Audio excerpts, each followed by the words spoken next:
Rishi Sunak, 60,399.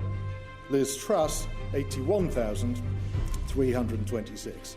Therefore, I give notice that Liz Truss is elected as the leader of the Conservative and Unionist Party. We'll come up on stage.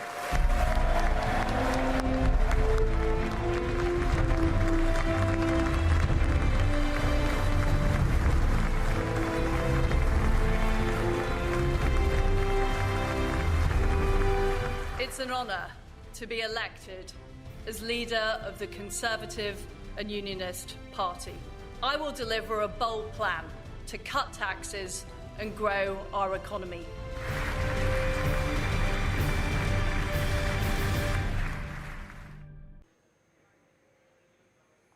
Britain is finally getting a new Prime Minister to succeed Boris Johnson. The Conservative Party has chosen Liz Truss over Rishi Sunak to lead the UK government. Truss won the race with over 81,300 votes versus Rishi Sunak, who won nearly 60,400 votes. Making her victory speech, Truss said she campaigned as a Conservative and will work as a Conservative. She assured of a bold plan to cut taxes and grow the economy. She also promised to deliver on the energy crisis and also pledging to deliver a great victory for the Conservative Party in 2024.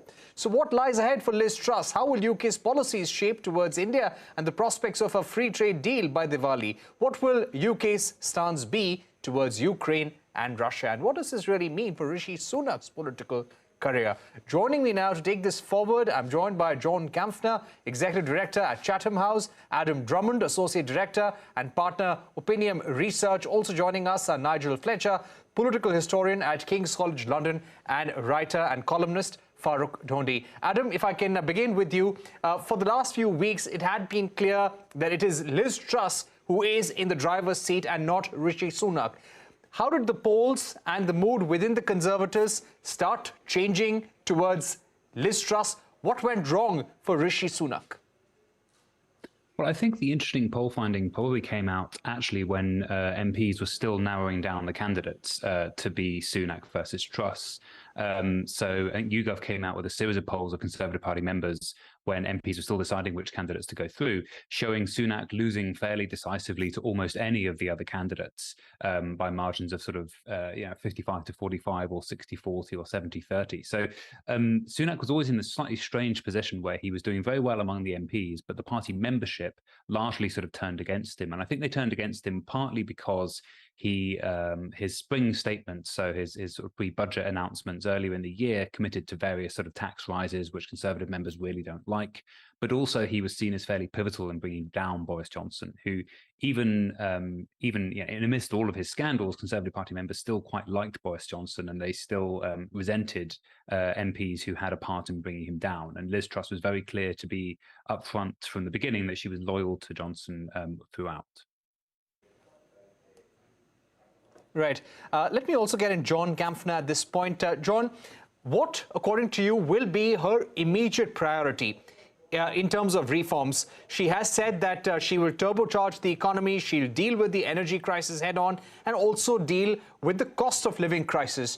What, according to you, would be the first reform or first priority for her? The first 5 priorities are all going to be the same. It is to keep the ship afloat over this incredibly difficult winter that the UK and Europe and further afield people are going to face, with energy spikes of 200% already and future ones planned for each quarter, with inflation well busting 10% and heading for 15 or higher. A national made by me in my media interview on 23rd of August this year, that while forward guidance can be a useful policy instrument in an accommodative monetary policy phase or in an accommodative monetary policy cycle, it can be quite difficult to provide such such forward guidance in a coherent and consistent manner, especially when we are in a tightening cycle. The difficulty gets further compounded in the current environment of extremely high uncertainty. Such forward guidance may even have destabilizing effects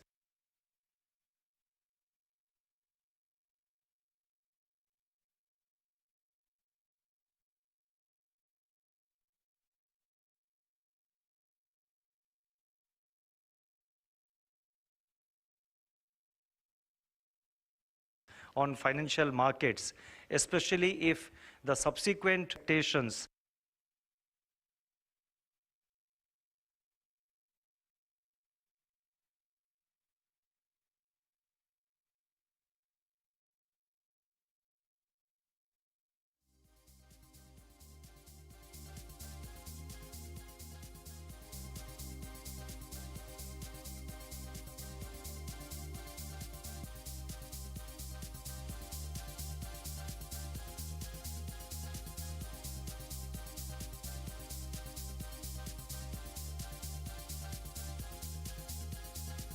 are at variance with the earlier pronouncements. Volatility, especially in times such as now, when global tensions and synchronized monetary policy tightening come together.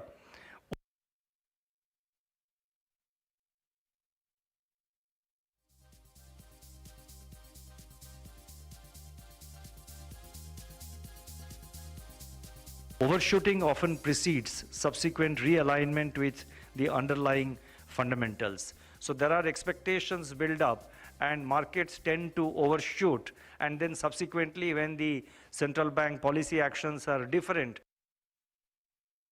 or when there is greater realization of the actual state or the actual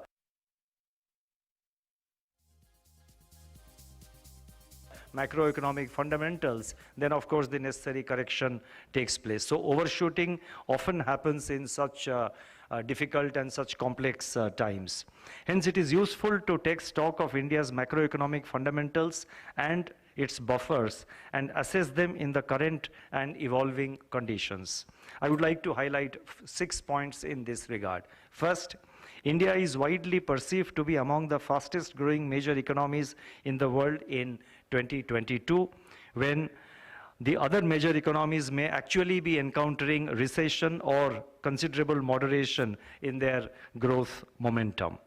The favorable growth differential of India provides confidence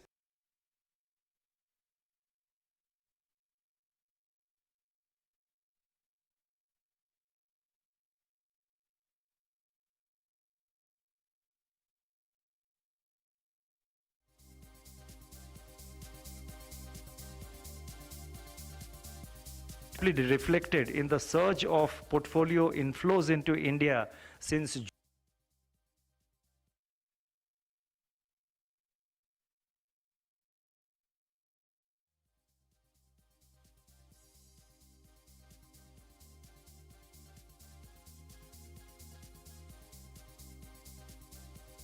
eased the terms of trade shock that India faced in the aftermath of the pandemic and the war in Europe.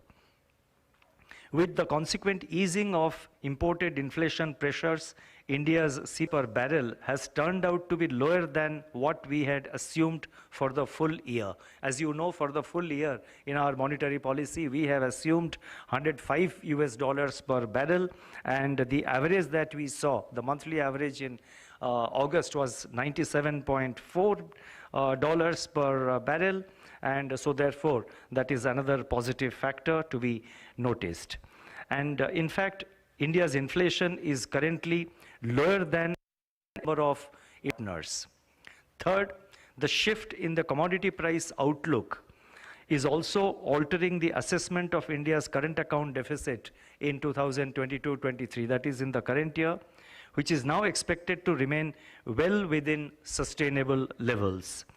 Fourth, at a time when food security is threatened the world over by shortage domestic supply and assure food security in the domestic market and in the domestic segment. Fifth, India's foreign exchange reserves of $561 billion as on August 26, that is the last published figure. It provides a cushion against external shocks, as is being demonstrated on a day-to-day basis. Moreover, the reserves are also reinforced by forward assets. Sixth, the health of our banking system is sound. It is well capitalized and well provisioned with improved asset quality.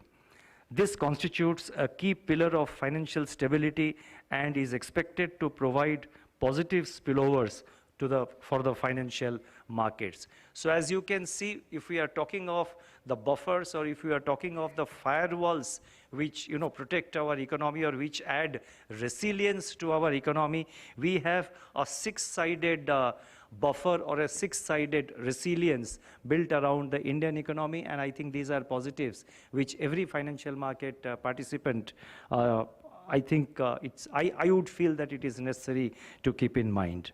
Now, reflecting these fundamental factors, the Indian rupee has moved in an orderly manner.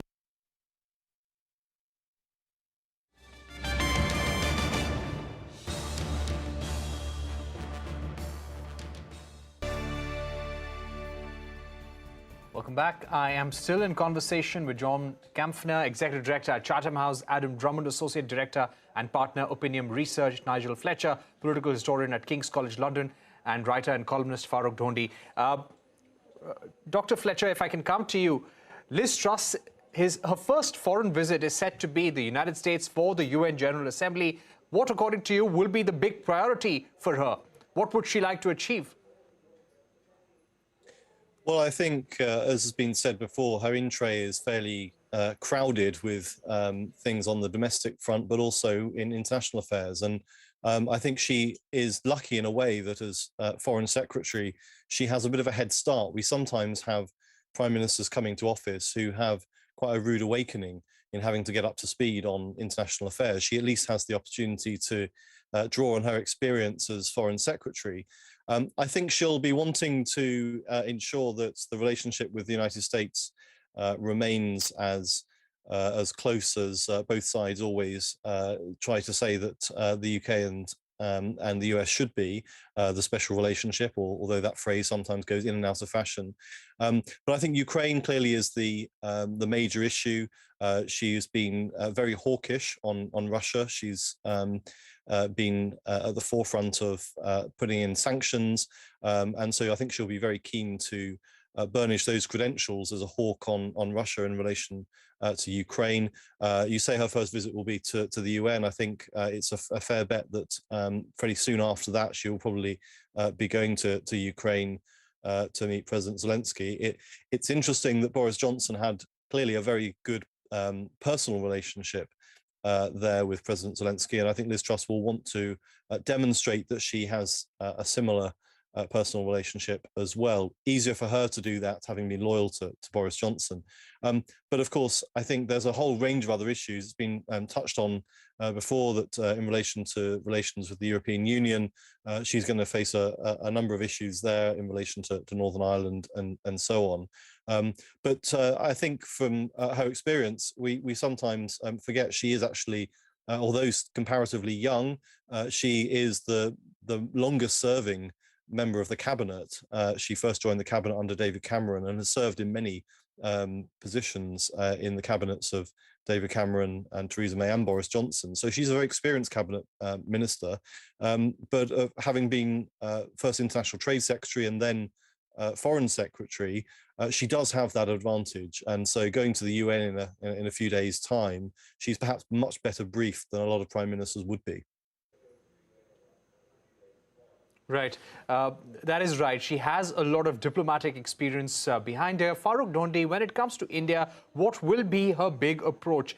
We have been reading columns about how she would be as committed as Boris Johnson to having a trade deal with India by Diwali. What, according to you, will be her approach to India amid the current geopolitical crisis that we're looking at? I think she'll be desperate for a trade deal with India, because after Brexit, any trade deal, right? Any trade deal with Nicaragua, for instance, would assist the British economy, because it has suffered through its severance with the European Union. The other thing is she is being very tough in her statements on the European Union. She says, she will cancel the Irish protocol, which Boris Johnson signed. It will worsen relationships with the EU. There'll be trade sanctions in that direction. And so she'll be desperate to continue and expand the trade relations with India and other non-European countries.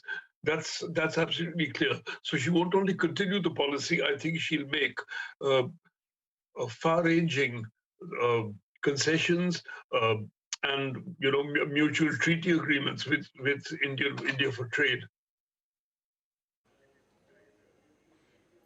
Right. Let me get in Adam once again. Adam, now we have spoken about her priorities in great detail. Give us a sense, will she also have the task of rebuilding the image of the Conservative Party in the eyes of the British voter after what happened with Boris Johnson, with Partygate? Well, the main thing is, as John and Nash, I believe, have mentioned, is that you've got this enormous energy bills crisis coming down the tracks. So everybody has kind of priced in that there was going to be some sort of major intervention by the government. So you would assume and expect, and from our perspective, hope that she will be doing something along those lines. The question is whether or not that boosts the Conservative Party or whether it is just expected and it's the bare minimum. The other point is that, of course, when the Conservatives won in the 2019 election, it was a very disparate group of different types of voter that they pulled together. They had social conservatives who want a big state and lots of spending on healthcare, etc. And then you had small state liberals who want lower taxes above everything else and to cut back on social spending, etc. So Boris Johnson managed to coalesce those different groups together who have really quite different priorities. Liz Truss, from everything that she said so far, seems to come down very clearly on one side of that divide, the small state side of things. So it's a question of whether or not her first major acts are going to be completely in contravention of her political instincts in having to enact a massive sort of bailout of households and firms to help them get through the winter. More generally, though, there's the fact that the Conservatives have been in power since 2010. There's a definite feeling of sort of tiredness and exhaustion to the party.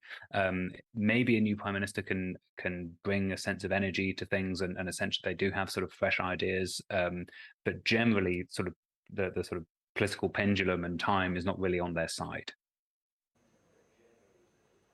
Right. My final question to John.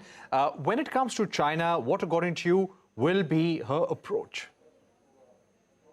It will be, or at least she is flagging it to be, very similar to her Russia approach.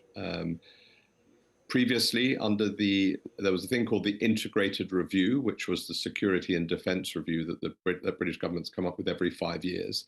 The last one, which was issued in March 2021, so only 18 months ago, she's ordered that to be rewritten. It stated that China was a systemic rival or a systemic competitor to the UK, which was fairly standard language. The EU uses similar language.